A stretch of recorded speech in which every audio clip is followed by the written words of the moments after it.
That's kind of what we're going through right now. We're trying to, as you start in a new conference, wherever you go and you transition, one of the things we do is we try to go through and just figure out, hey, let's take out the last 2 years against us, what people do in a similar scheme, so we're 4 down. What the new guys moving in do against that same thing, and then we're really building our defense off that. So to answer, I'm not totally sure 100% yet, but that's what we started doing the process yesterday, which was nice to finally get started doing that. What was the process like for you to end up taking this job? You had a good job, of course, before this, and what all went into that? Knowing Chris for a long time, we had talked a little bit before and kind of went round and round, and really it had to do more with family things. My mom lives in Denver. I lost my dad a few years ago, so to be around her for that transition time was really helpful for her and for our family, so she could hang out with the kids and stuff like that. And I think it was like one of those things where, we went back and left Jacksonville to go to Wyoming, and that was part of the reason. And she's doing really good right now, and hopefully we can bring out a bunch. So it's not too far away, so it was still good. K-State last year also, it's 18 sacks in 2018, marked as fewest in more than 25 years. In your mind, what are the keys to being a good sacking team? Well, you got to get guys that can rush, and then try to get them, let them rush. You got some stats there, man. No, I mean, some of it is taking your shot. Some of it is being ahead. I mean, you can't control situational football, and when teams are allowed and you're in tight games or you're playing from behind, those generally go hand in hand. If you're not scoring on offense and you're not playing with the lead, it's generally harder to find times to get sacks because you can't put yourself in those passing situations. I think that, and the first stat that you brought up would be hand in hand too. If you can't stop the run and you're in a situation where you're in 3rd and 3, well, you're not allowing your guys to rush the passer. And I think that those things together, if you can stop the run and you can get a lead on a team, or you can play ball control and keep the ball away, people panic, it gives you more opportunities to rush. So I think that's a little. That entails a lot of different things. I mean, you have to have the ability to rush with the players that you have, and I think we have some really good guys. Watching them run around a little bit, and it also entails situation of the game. And if you're behind or you're playing in close games, sometimes that's hard because teams just run the ball and you can't allow your guys to rush. What kind of identity do you strive for all of your defenses to have? One thing that we've talked about, and it was guys that taught it to me, was when you put your tape on, you'd really like to see 3 things. You'd like to see guys playing as hard as they can, running to the football, scrapping and get off blocks, fighting, and whatever they can to get to the ball. Then you would say, hey, that team's playing hard. Look at them guys play. You would say, hey, look how fast these guys are playing. It's like they know their job, and that's kind of our job in the next part as we get closer to spring is, hey, let's start teaching them what we're supposed to do, how we'd like them to do it. We get in the spring ball, get a ton of reps at it so that they can play really fast and start to limit what, slow the game down in their mind where they can start thinking about what the offense is doing so they play fast, and hopefully they're celebrating and having a great time. When you watch it, you'd say, gosh, look at those guys. They play hard, they run to the ball, they do all that stuff, they play fast, and look at them celebrate. They really love playing together, and that's what you want to see when you put on the tape. You have a defensive-minded head coach. What's the balance of meshing?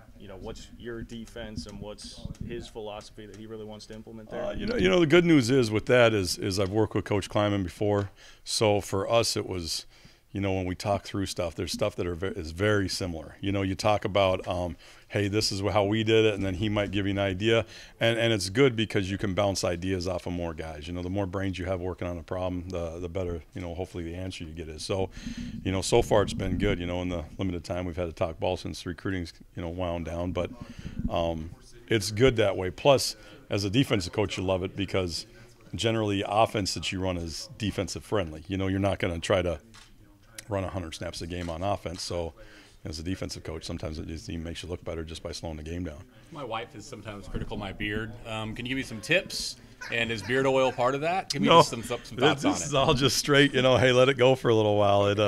So there's no secrets to it. Just don't get too old looking when you get gray. Genes? Yeah, I guess it's just genes. It can grow, How long have you had that bad boy? I shaved it. I don't know. I shaved it off one time a while, like Easter, I think. You know what I mean? I grow it. I don't know. It started a long time ago, and every once in a while I'll shave, and my wife will say you look ugly, so I grow it back. So. Scottie, another philosophy question. Okay. K-State's 11 interceptions last year, with the 2nd fewest in a decade. How do you make a team better at intercepting the football? Well, you know what? I think that all of those things go back to the same deal. Generally, when you can rush and you can disrupt the passer, he becomes uncomfortable. He forces throws. When he gets hit, he forces balls into coverage. I think that those are all things that happen. You know, just in my past, you know, I've been part of teams that get a lot of takeaways, and I've been part of very few. And generally, those all go back to the same, stem from the same issue. If you can't stop the run, you can't get them off schedule. You can't rush, and when you can't rush, you can't get takeaways. And you know, you've been on both sides of that, you know, and so you'd say, okay, hey, if we can force some people into throwing, then you get them to rush. You get them to rush. You hit the quarterback some, he becomes uncomfortable, and you throw picks. So it's all, you know, all three of your questions are kind of in the same, that same area, that same mold. You mentioned your prior relationship with Coach Klieman. Was there talks when he was fielding his initial staff about you potentially being that first defense coordinator he hired? Yeah, I mean, we talked a little bit about that then. You know, I mean, it just didn't work out at that time, so it was, you know, one of those things that, you know, just with the whole family connection and all that kind of stuff, it just didn't seem right. But talking through everybody, that, you know, came right later, so it worked out right. God had a plan, and we just kind of worked the plan, and I'm excited to be here. That's kind of what I was going with the next one. I mean, is that kind of the type of mindset maybe you took when it came open the second time, was maybe this is where I need to be going? No, I mean, I think that your life's a little bit controlled, you know what I mean, and you're not totally, and so it worked out right, and we had a long time to think about it by that point, you know, and that always generally clarifies things for you, you know, hey, this is meant to be, let's go, you know, so we're excited to be here now. What are your first impressions on some of the guys, some of the players you inherited? I know you haven't spent a ton of time around them, but who's kind of jumping off the page? Yeah, I mean, we're banged up quite a bit. You know, that was my first thing. You know, there's some guys who are nicked up, you know, and really, like this morning, I've been to a couple runs, and you just kind of get the idea that, hey, we got some good athletes out there. You know, we got some young guys that need a little bit of work because they were out of shape and stuff like that. And then we went on the road recruiting, so I saw them like one day. And then I came back yesterday and this morning. We had a chance to watch them, and really I'm trying to learn names. You know, that's the first part of the whole process. And then B, you know, just trying to evaluate, hey, this guy, you can see him moving around. You know, like Daquan, hey, he's a guy that moves around really well, you know what I mean? Justin Hughes is a guy that works hard. You can see his effort and his commitment by just how he works out there. You know what I mean? So you start to go through those guys. Eli, I'm excited to see, but he's a little bit nicked up, but he was working through some things today. You know, I mean, you know, I'm just talking for the backers right now, but you know, you just get some guys, and you kind of go around and say, okay, you notice people and you say, hey, who's that guy? Who's that guy? You know what I mean? Why he sticks out? You know, there's some guys that really stick out. So I'm excited to get in there with them more and get a chance to know them. You know, I'd like to get a chance to know them one-on-one so we can start to learn about each other. We've heard your name referenced a decent amount on the recruiting trail already. Who are some coaches here who have helped you kind of hit the ground running and help out with that? Well, it was one of those things that it was like, hey, you're going here and here and here. You know what I mean?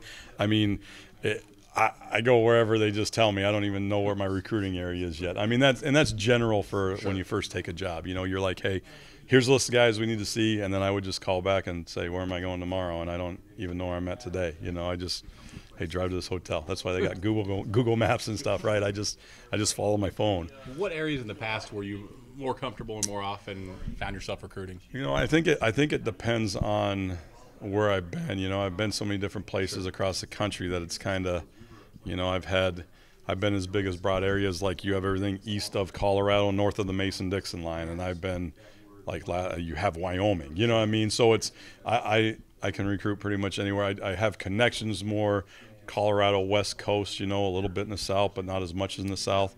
You know, upper Midwest, but that's, you know, wherever they put me, I'll go. You know what I mean? I know that there's some special connections with guys in Texas, and so that's why we hire guys from Texas, right? Reading the stories, you're so energetic, and you make your players so energetic out there on the field. Where does that come from? Jeez, I don't know.